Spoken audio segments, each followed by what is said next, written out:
Ici, donc, je vais l'appel à des bibliothèques utilisées.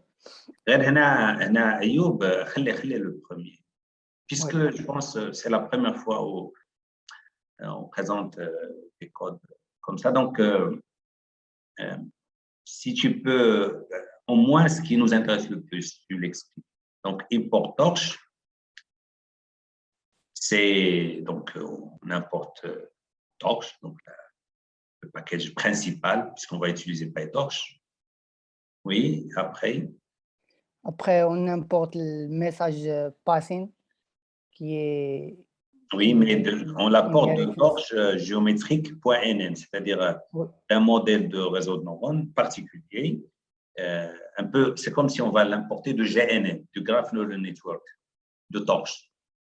oui, oui, Nous avons from torche géométrique.nn. .nn, c'est-à-dire les modèles. Un réseau de neurones, c'est un modèle. C'est un modèle, c'est une représentation d'un système, du fonctionnement d'un système. Et donc, c'est un ah, modèle. oui. Et torche géométrique.nn veut dire que NN est un modèle, mais de quelle famille de modèles, de quelle classe? De torche géométrique. D'accord. Oui, oui. OK. Ici, donc, Et on va j'importe. importer, de ce modèle, on va importer un message passing, c'est-à-dire un module. Vous voyez? هو déjà في البوليتين ديالهم. Donc ici, donc, je vais faire l'import de add self loops. Donc cette fonction qui prend les caractéristiques du nœud lui-même. Et ici le degré pour calculer D'un graphe. la formule, oui. Oui. Ok. Donc ici, je vais importer à partir de torche géométrique. Donc, QNetwork, c'est pour le traçage du graphe. Ici, à partir de torche NN functional, FAD qui contient le dropout et aussi contient, donc on va utiliser ici, comme vous voyez ici, il contient le dropout, il contient aussi les fonctions d'activation, par exemple softmax ou bien relo. D'accord, donc Donc, functional, donc voilà, yes, donc il contient ok, les fonctions donc des ici, utilitaires. oui, oui. Donc, ici, network, c'est pour le traçage. Ici, NumPy, c'est pour les vecteurs et pour les applications sur les vecteurs. Ici, Matplot Library, aussi, c'est une bibliothèque pour le traçage. Et ici, donc, je vais travailler des données qui déjà existent. Donc, Plantwid, c'est dataset de Cora. Donc, je vais revenir pour. Donc, les données utilisées, donc, j'ai utilisé des données qui sont déjà existent. C'est Cora, donc c'est un ensemble de données d'articles académiques. Donc, il contient 7 classes différentes et 2708 nœuds, contient de 2708 nœuds. Il contient les relations de citation entre les articles, donc, ainsi qu'un vecteur binaire pour chaque article qui spécifie si un mot apparaît dans un article. Donc, qui spécifie si un mot apparaît dans un article, par exemple. Il contient aussi des caractéristiques basées sur le contenu pour chaque article. Ici, le contenu et la citation dans un article.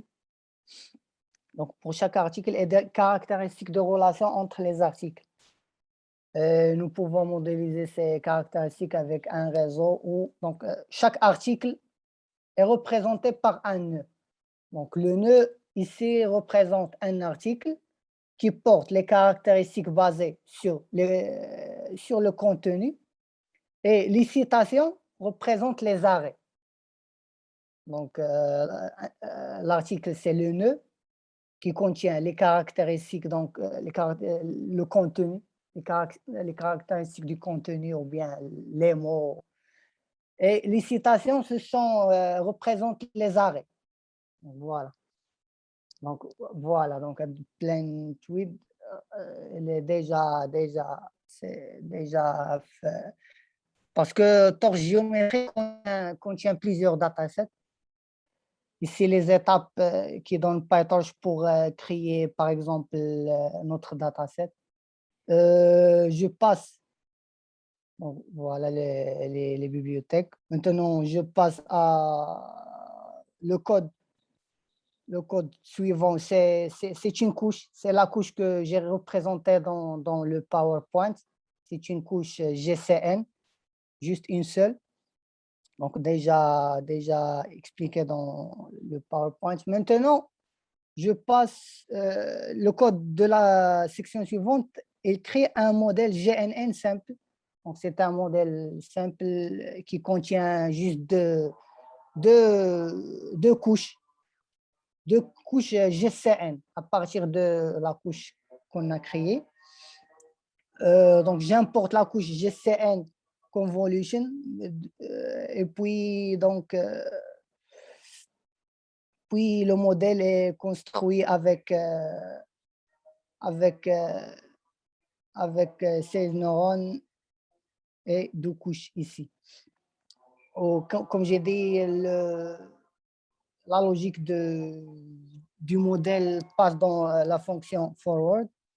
Donc ici, j'applique la couche convolutive, la première couche GCN contient le nœud et les indices de l'arrêt. Après, j'applique une fonction ReLU, donc à partir du fonctionnel qu'on a déjà importé. Après, je passe le dropout. Donc, dropout, c'est une fonction qui désactive les neurones de manière aléatoire. Ici, l'étape d'entraînement. Donc, au lieu d'entraîner les données par exemple, sur le réseau d'origine, on peut l'entraîner les données sur le réseau avec des nœuds dropped out. Et finalement, je peux, bien sûr, la dernière couche, il n'est pas nécessaire de faire appel d'une fonction d'activation.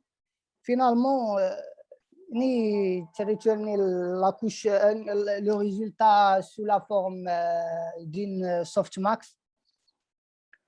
Donc, ce code-là, c'est pour tracer. Une remarque.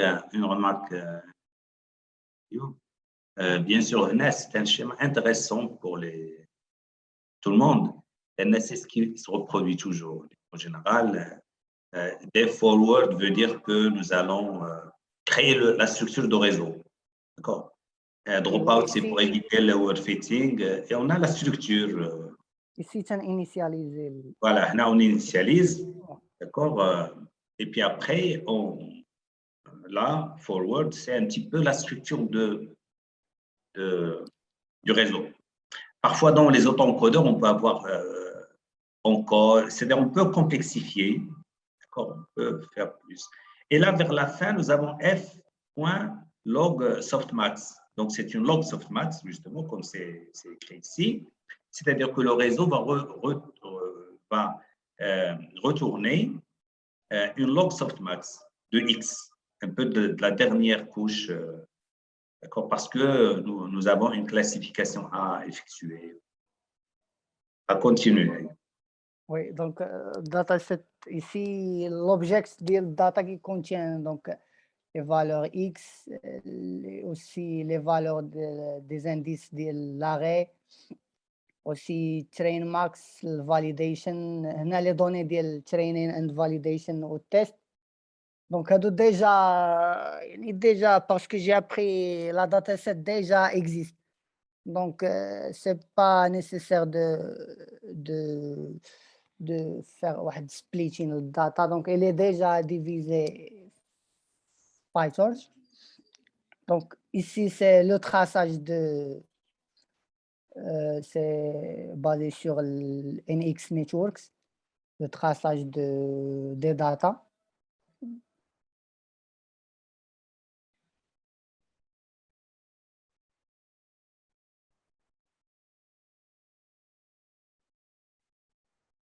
Ici, c'est la fonction de test et la fonction de training. Donc, je passe à la fonction de training. Donc, ici, donc, j'ai pris 100 itérations. Donc, le modèle.train. Donc, après, j'utilise le 0 grade. Donc, 0 grade qui dire set donc les gradients optimisés à 0. Puis après, تكون واحد الباس ديال الباكورد.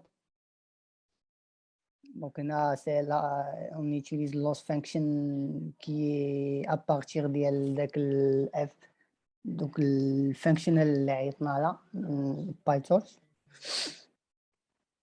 Voilà, c'est juste pour le plotting and le printing, donc les values.